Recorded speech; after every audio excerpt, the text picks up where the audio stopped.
Okay, I put up a video for today, but I thought I'd put one more up just because had some really great games, and I think you'll enjoy them. The first 8 are going to be played by me. The last 2 are played by a friend running a very close version of this deck. He's missing a few cards, has some substitute cards in him. I don't think it matters in the games that we're going to be watching. So anyway, to lead off, I'm going to go ahead and get started. And if you do stick around for the end of the video, I'll bring up the deck list once more for your perusal. Anyway, so here I'm playing against Gave Guru of Spores with Oloro, of course.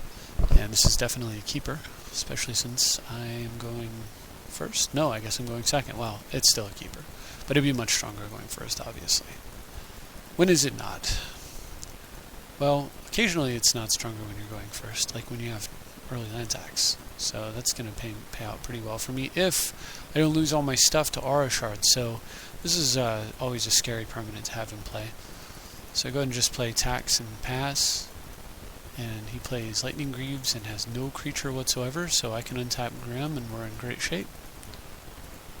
Drawing 3 cards when you have a Forbidden play, that's pretty nice. So this turn I go ahead and play Chalice for 2, and then with the remaining 2 mana, I go ahead and cast Well of Lost Dreams with just enough mana for Forbid with buyback. He plays Wake, and actually I decided I wasn't going to Forbid and buy it back on the off chance he had like an elf here.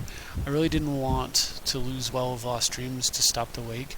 He is going to have crap loads of mana, but he only has a couple cards, so if I can shut those down, which, you know, looks pretty good, I don't really have to worry about it, right? So you can have a bunch of mana and no cards to play, and that's probably alright. Plus, you know, I'll find ways to deal with these threats. And speaking of that, I'm able to get down Isochron with a Vault under it. And basically, if he doesn't have 2 serious threats here, he's going to be shut out. So for his first spell, he plays Kodama's Reach. That's definitely not a serious threat. Then he goes for his Commander with a bunch of mana floating. Of course, I'm going to Forbid and buy it back.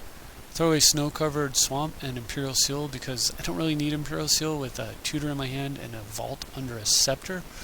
And I wanted to keep 3 lands in my hand, 3 basics, 1, 2, 3, 4, 5, 6. That way I can scroll rack them back in and start drawing extra cards if I want to later on. But like I said, what's the point of having Imperial Seal when I've got Limdol's Vault under a Scepter? I can go get whatever I want at instant speed.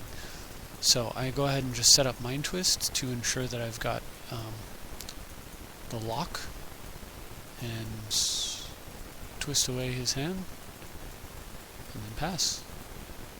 And now there's just about no way for him to get out of this. So he cultivates, that's fine, he can have a cultivate, he can attack me with village, he can put counters on it, I don't care about any of that.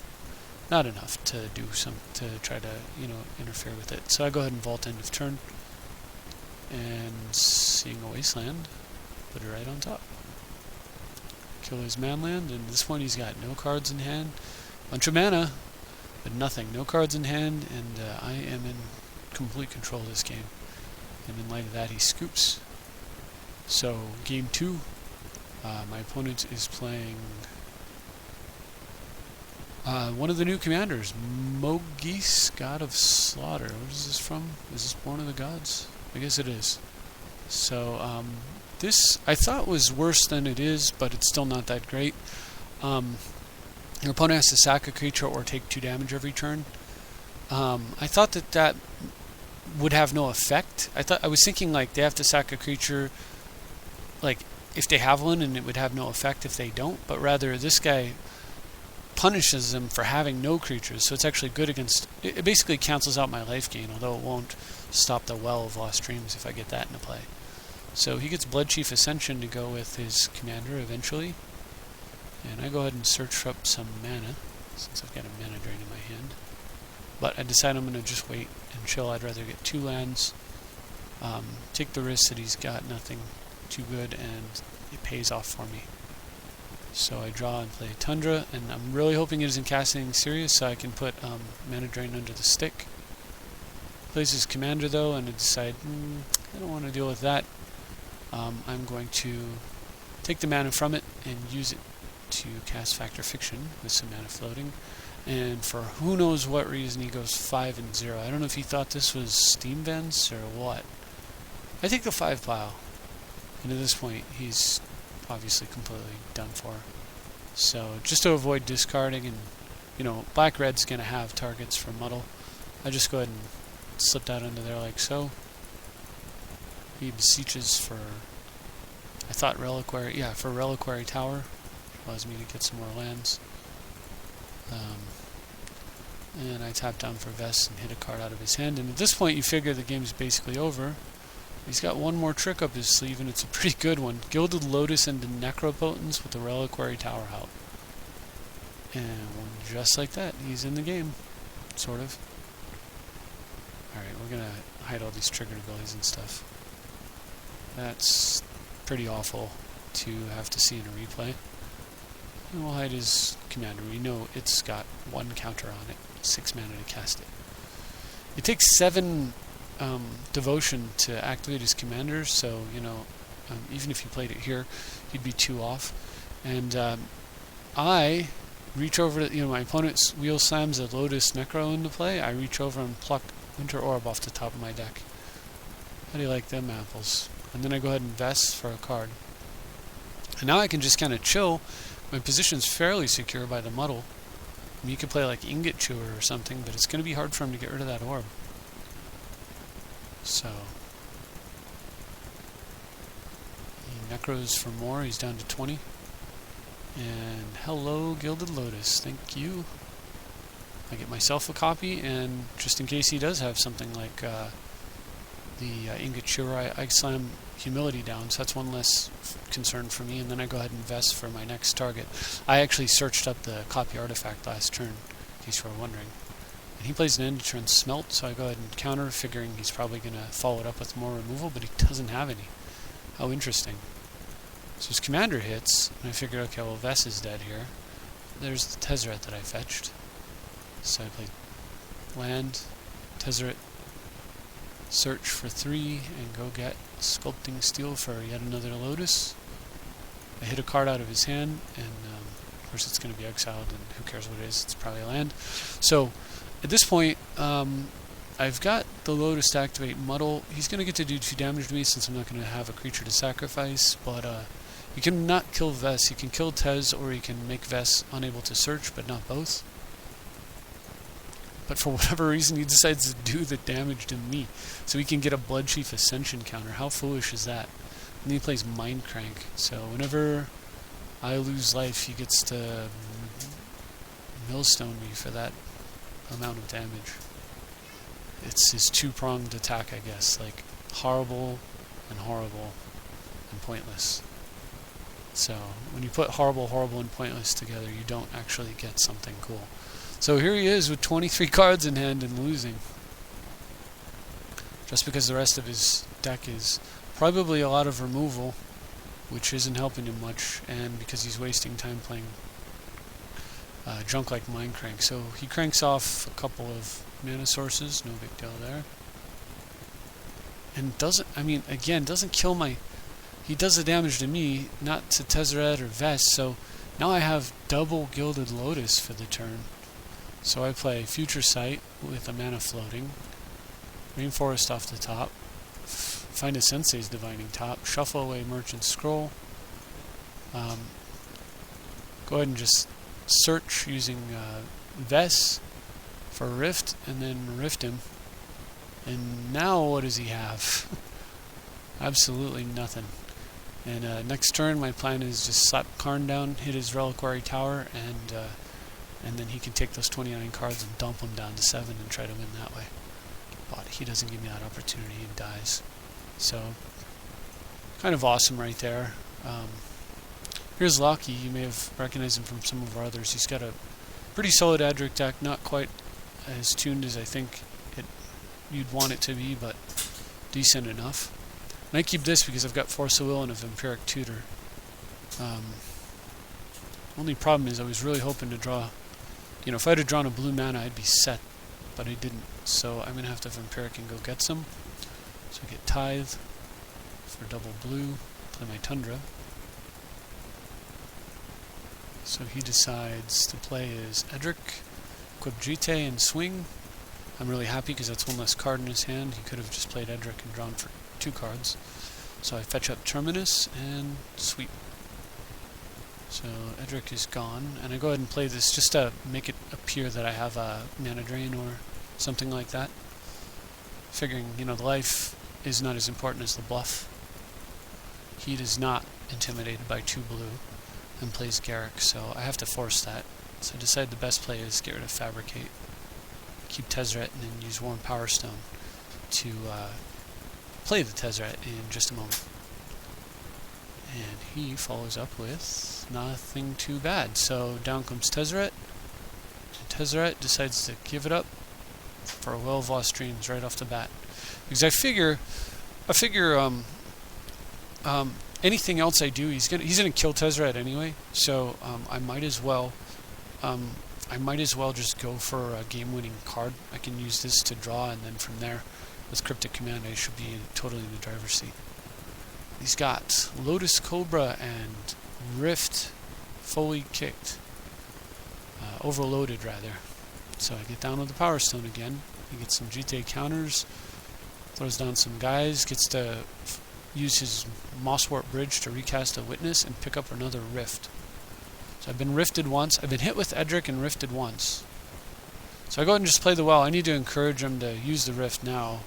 I mean, if he doesn't use the Rift, I'll take the cards, you know, either way. And I thought about, like, what do you do? Do you Wasteland here? Maybe Wasteland, say, the pool, since it's like 2 mana with this.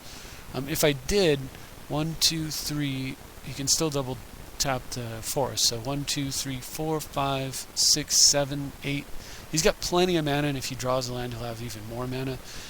That's not that great. While on the other hand, with him so flooded on mana, I really kind of want to kill this Alchemist Refuge because I don't want him to have that capability. However, all those things said, I was thinking I might want to... His play here is clearly Rift, so I'm not too worried about the Refuge now, and there's a chance that I may want to just flat out play the Well of Lost Dreams, or maybe I'll get a 4-drop that like maybe I draw Supreme Verdict next turn, and I don't want to... I would play that over casting the Power Stone and developing, so I don't want to use the Wasteland until I'm sure. And he does have a land, so killing Breeding Pool certainly wouldn't help me. He sends in a bunch of damage. I'm down to 27. He fully pumps the GT, which I definitely agree with at this point in the game. So I'll go ahead and just develop and kill the Refuge. And he's moving GTs around, hitting me for 12 damage a turn. It's pretty painful, but I top deck Seal of Cleansing, thank goodness. So I go ahead and play Seal, copy Artifact on the Warm Power Stone, and clear out the GT, giving him a little bit of life. That's fine. So he smacks. He's down to 1 card in hand, and I don't know what it is, but he didn't do anything, so I'm happy. So for my turn, I cast Karn, and I take it. Now, I might have been better to play Well and then hold Remand, but my thinking was, by doing this, he actually can't attack 2, 3, 4, 5, 6, 7, 8. He cannot kill Karn if he swings. And if he gets a counterspell next turn, Karn will get rid of it. So he's probably going to have to actually attack Karn and kill it. But I'm at 13, so basically I'm trying to have Karn tank for me. You know, 2, 4, 6, 8. 8 points of damage to Karn instead of me is a pretty good thing for me. Now, if he doesn't kill Karn, if he sends it all at me, then I can take a card out of his hand and then cast my commander and have a blocker. And probably, you know, I'll be gaining, well, 2, 4, 5, 6, 7, 8. So I'll be at 5 plus 2. You know, I would take the card out of his hand, gain 2 during my upkeep, go to 7, have a blocker, block this, and then 2, 3, 4, 5, 6. So you can see he wouldn't be able to kill me on the following turn. So that's the reason for why I did what I did, if that all makes sense. But he top decks Garrick, and at this point I'm pretty glad to have Karn in play, just because Karn can take Garrick down, and he's going to have to send all his guys here, and that means I just basically gained 8 life, plus I still have a Karn in play. So yeah, I'm at 13 still. 15 now. And fortunately, I draw some black. So black mana comes Vess, and the ability to plus up Karn and take some more of his life, basically, and search. And I've already got Terminus. And he draws the Edric that I Terminused back earlier. How lucky is that? So he minuses Garruk and draws 3 cards, and then finds Edric among them. Horrible. And I thought about remanding here, but even if I remand here, he's just going to recast him. So I figured the better play is just to let him have it. Hopefully, he's going to draw some cards, but the more cards he draws, the less he's going to be, like, obviously the beast kills Vess, but then what do you do here? If he sends them all at me and draws a bunch of cards, then Karn takes no damage. And I figured I'd hold the remand because he'll probably want to draw and cast his best and most expensive thing. So he'll assume that if I had a counter, I would have countered Edric. So, yeah, so he sends that after Vess, and then these 4 cards come after me, and Karn doesn't take any damage whatsoever, which is beautiful. Of course, he draws 4. And then I just have to hope that my ploy with the remand works. He gets a lot of mana with Rofellos and Lotus Cobra and casts a gigantic Fauna Shaman? No, that's not a big deal. Regal Force. Ah, yuck. Gotta go away. And there's the card that I searched for. So remember, I knew what was on top of my deck, so I just needed to stall. Keep Karn alive. We're in good shape now, actually. And here is where having that second, having that verdict is huge. What a big deal this is. So finally we've had a game where no nonsense. If this was anything else, it would not be anywhere near as good. Mana leak? Not at all. So here I am super, super pleased to have verdict in the deck. And so I go for it. Karn away his Planeswalker. Sweep away his board with verdict. And with the last mana remaining, cast Well. And just like that, we're playing a crazy game of like Titanic battleship tennis, where the game is just swinging back and forth wildly in terms of who's in the driver's seat. This is what Magic should be like, and this is what it's like when 2 powerful decks face each other. And this is what I love the most about Magic in general. So, boom, just like that, the ball's right back in my court. I'm losing again. Avenger of Zendikar comes down, and he has an army of 1/1s. So 5, 6, 7, 8, 9, 10, 11, 12, 13. That's just about lethal. I'm going to be at 12. In theory, I could Karn away his Avenger. It'd still be in a really awful spot there, right? So let's see what happens. So first thing, I draw 2 cards. Nothing too exciting, but that Mox Opal was sure nice to see, along with the Theran Dynamo, to help me pick up some of the defenses that I need. And I actually Karn him and not his hand, and he takes a treachery, which is pretty good. Made me think about playing my commander here, only briefly though.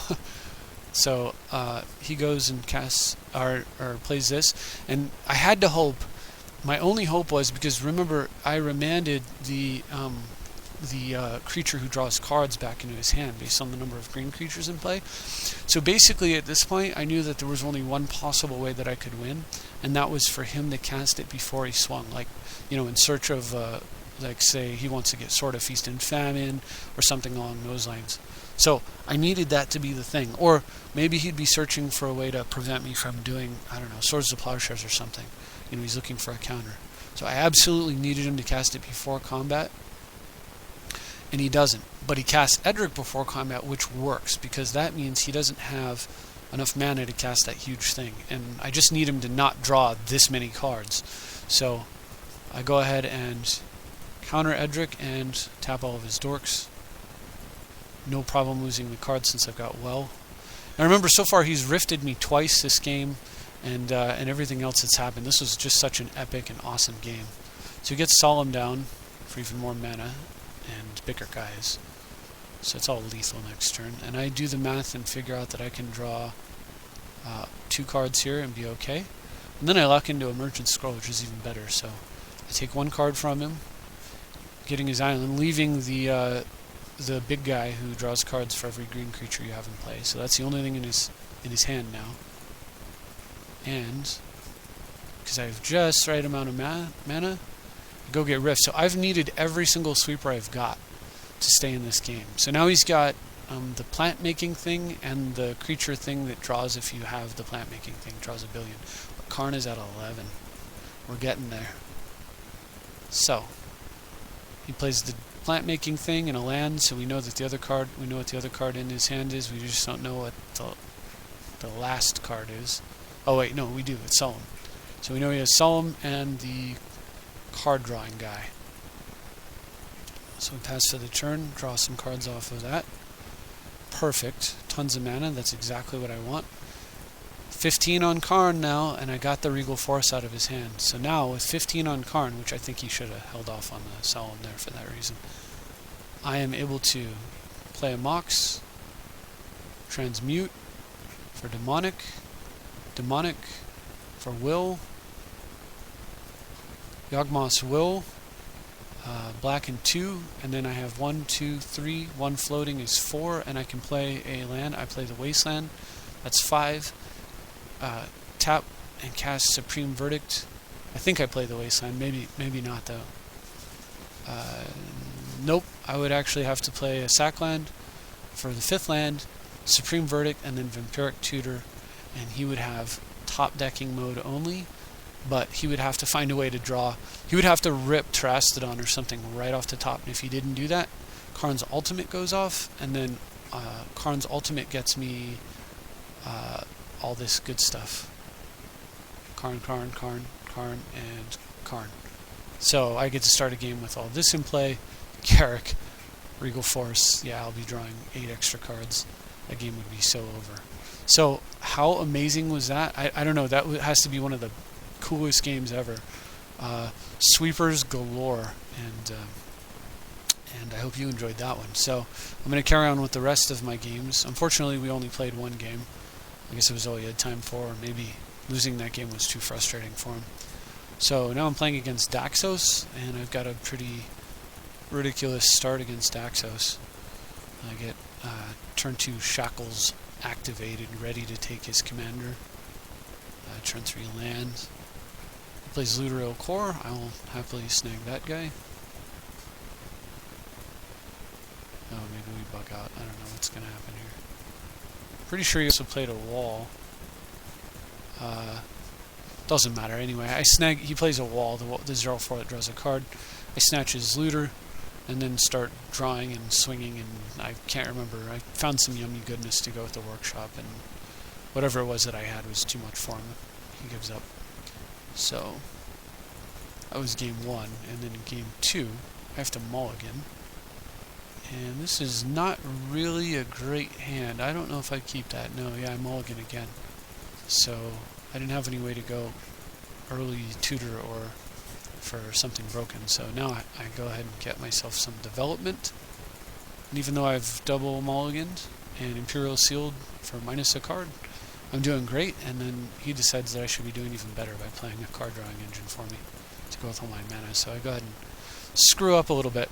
So what I should have done here was Demonic Tutor for Soul Ring, cast Soul Ring, and then clone it. I've done this before too.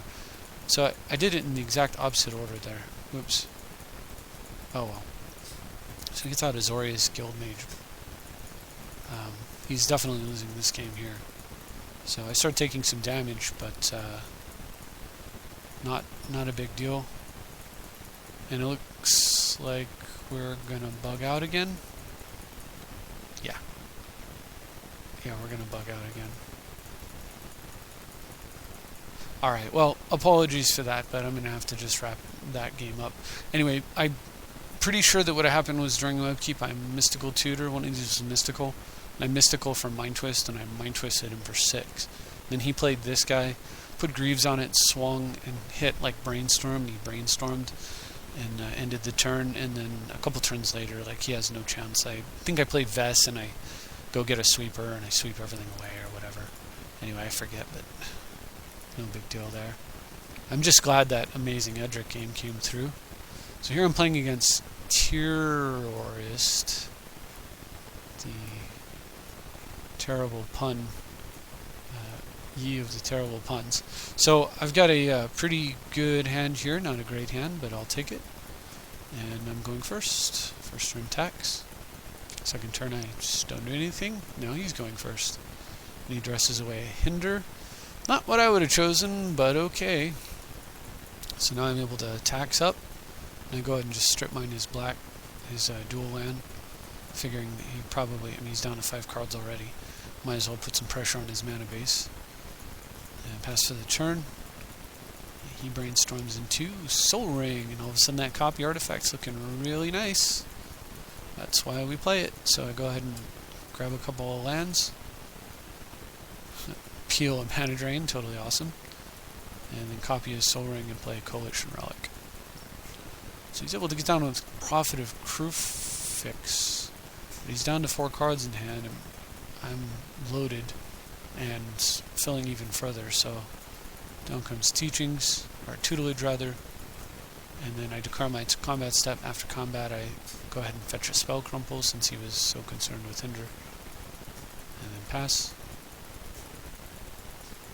And go for the charge. I figured after I charged he'd cast something as an instant and I'd mana drain and break him off, but that doesn't happen, so no problem. I just demonic tutor instead for County Gem, and I can continue to tax.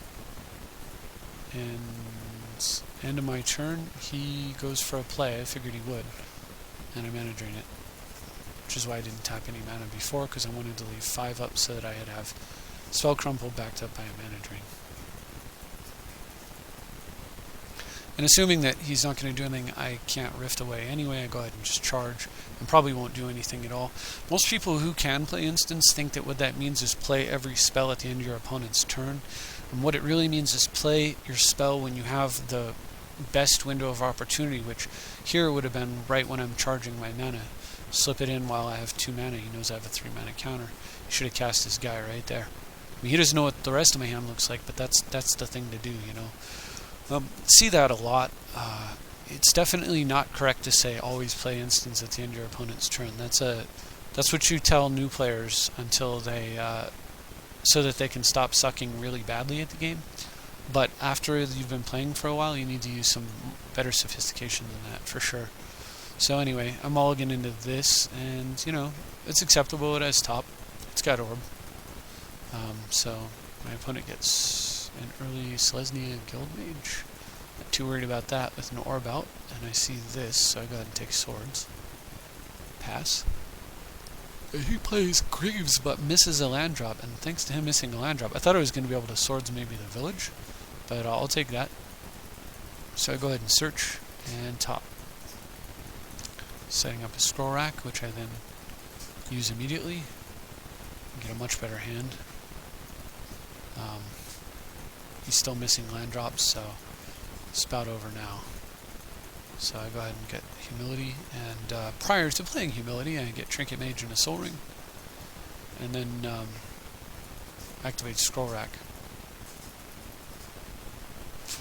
and activate my top as well, and then Scroll Rack, and then play the top that I put on top. Kind of a funny play, but it leads to good positioning there. So he's still hurting for land, and Karn comes down, about to eat his treetop village, and then just chill out with Trinket Mage in case he has something with haste. And he's going to sit there and play a no mana game, and he doesn't want to, so he gives up. So here I'm playing against Flint, who's got Janara Asura of War, always a reasonably threatening commander. It's in good colors. So I get first turn Expedition map.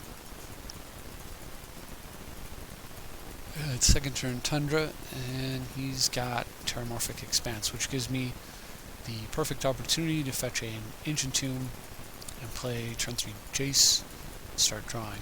So I put back 2 lands. And I get lands again, so I draw and put back 2 lands. And this time go for Gilded Lotus, but he's got an answer. Very unfortunate for me.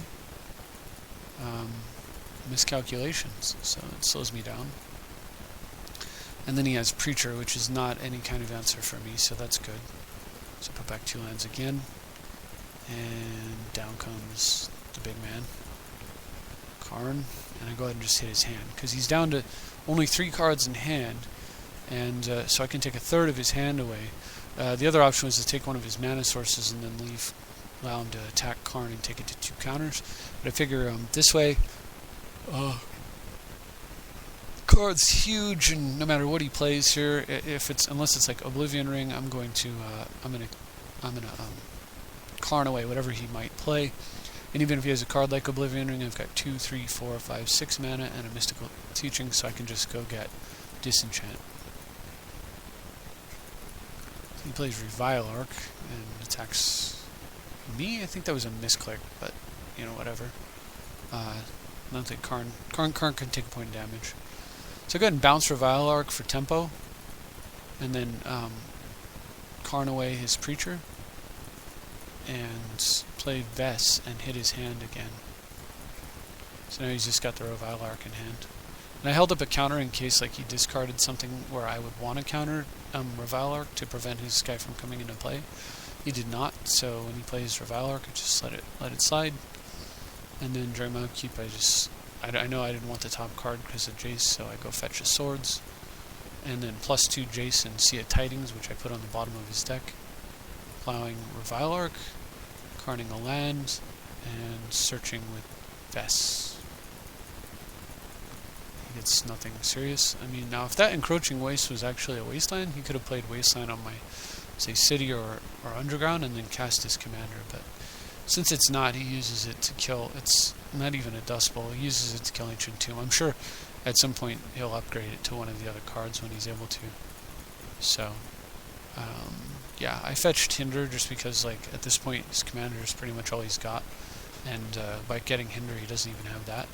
Karn takes another mana source. Vess searches yet again, and I use Jace to get the card I searched for, which was Strip Mine, and take yet another mana source. And then I go ahead and search for Mana Drain as well. So, at that point, handwriting's on the wall. He packs it in. I mean, he could have cast his commander there, but, I mean, Jace has 3 counters for one thing, so he already knows he's not going to get anywhere with it.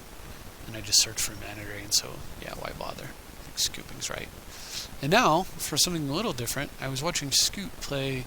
I think he's playing the exact same list I have, or close, or super close.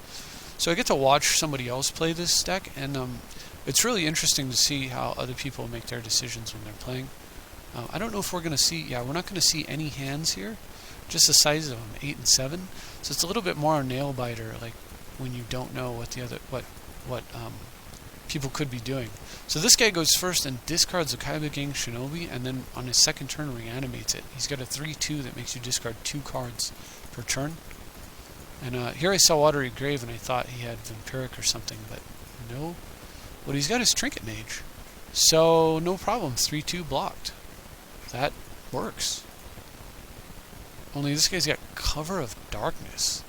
So his Fear Rats have even more fear, I guess. Unfortunately though, right now, that's pretty good. Not so good against Oloro, very good against the Trinket Mage when you have this in play on turn 2. So smack, Forbidden Windswept Heath gone. So he comes roaring out with a bunch of things, and you figure he's got Seal for cover, so he's in good shape again. He's got 2 cards in hand. Should be safe. All that mana worked out perfectly. But nope. He's got removal, so now Kaiba Gang Shinobi, smack, Counterspell, and a Vampiric Tutor. Ouch. I'm not entirely sure that I agree with not using Vampiric Tutor and just killing this thing. It's so dangerous to leave in play. Like you don't even want to screw around. When somebody has something like this, or a Spectre, it's like, say he has this and you had the option to play Moat or tutor up a removal spell, I'd almost always get the removal spell. Because, I mean, against black maybe I'd play Moat, but like against, say, green or black-green, you know, or something, it's too risky.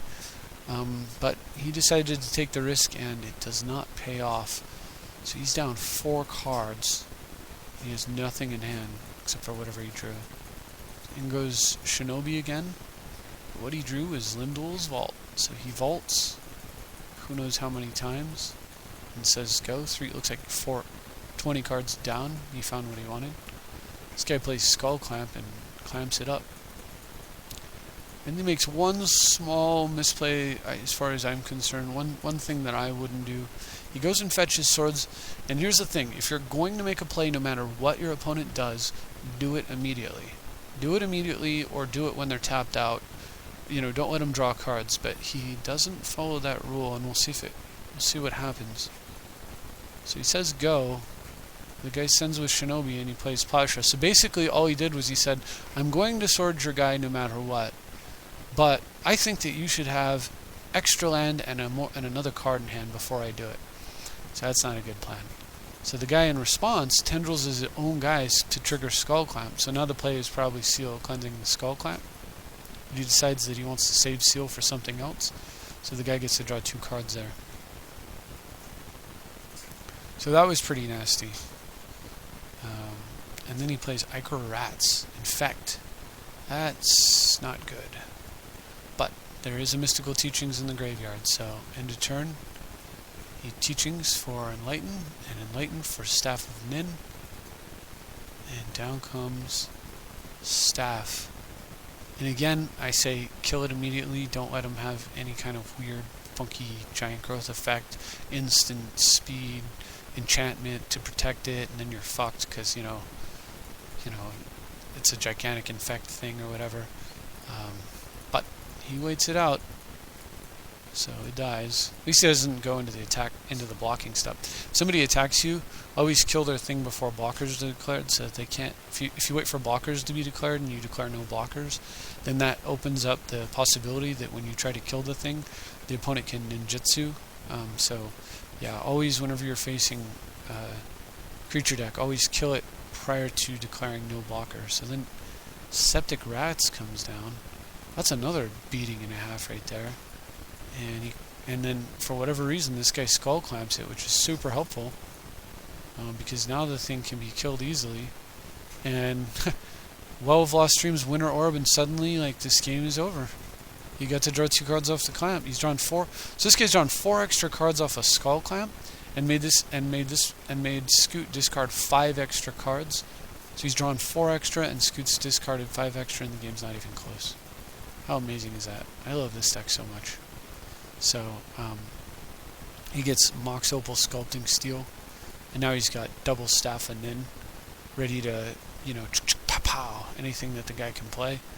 And in the face of that, he scoops. So just to watch Scoot play one more, I wanted to see if he ends up redeeming himself on the misplays. Although actually, who doesn't make misplays like that? I do. Getting the win redeems the misplays, but you know how it is. So anyway, he plays some other random guy and has to double mulligan. So triple mulligan. So he's just been Mind Twisted for 3 before his turn even starts, and he's going second against an Ancient Tomb draw. This ought to be interesting. Also, a card that this card I don't mind in any deck. This is a decent card. You could play that in Oloro. I don't think this guy's playing crap by playing Dragon. I mean, if Scoot had Dragon here, he certainly would like to have it and be able to go get a Tundra. Anyway. So turn 2 Sarah Ascendant against a triple mulligan going second. Probably not good for Scoot. But he's got Metamorph. And the opponent sends in and he chooses not to block. And then sends in. Bit risky, but hey. So they're playing back and forth games with that. And the guy goes for Vapors and he's got Mana Drain. Oh yeah. So during his upkeep, Mystical Tutor or Mind Twist, and guess what? 4 plus 2 plus black equals... Now this guy has been mulliganed down to 0. So Scoot is now up a card, even on mana, doesn't have the extra white, but he's got double blue, which is probably more important most of the time. Has crushed this guy's hand. Yep. The guy's got an increasing ambition he'll probably never cast. And Scoot's got 1 card to his 0. And in the face of that, the guy gives up. He doesn't even wait to see it. What's going to happen? Super interesting, because if either one of them got Well of Lost Dreams, imagine how sick that is with Sarah Ascendant. It's one of the things that I used to play Ascendant here, and I don't know, maybe you could still play it, but I kind of like not giving them any targets for things like Consuming Vapors. So super awesome there, conclusion, and the deck pulls through no matter who the pilot is, it seems. It's just a great deck. So I hope you enjoyed all these games. Thank you very much for watching. I hope your Valentine's Day is going well, and I'm going to spend the rest of mine with my honey. I'll see you next time.